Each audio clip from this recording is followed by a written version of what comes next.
In this video, I am going to teach you how to book your Universal Studios Singapore tickets online quickly and securely. If you're planning a trip and want to skip the long queues, this guide is perfect for you. Let's make your adventure stress-free by booking your tickets in advance. Let's get started.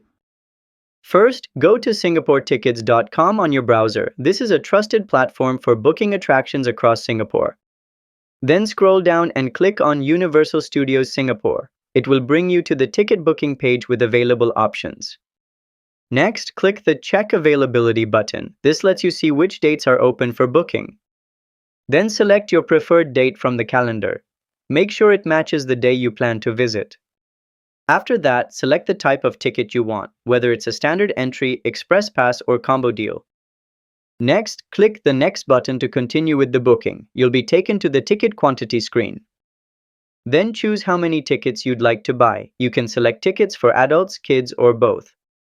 Next, enter your details like full name, email address, and phone number. Make sure everything is accurate for a smooth confirmation.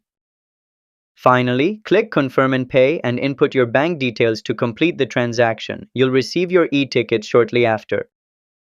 And that's how to book Universal Studios Singapore tickets online. If this video helped you out, give it a like and subscribe to How to Tutor for more travel tips. See you next time!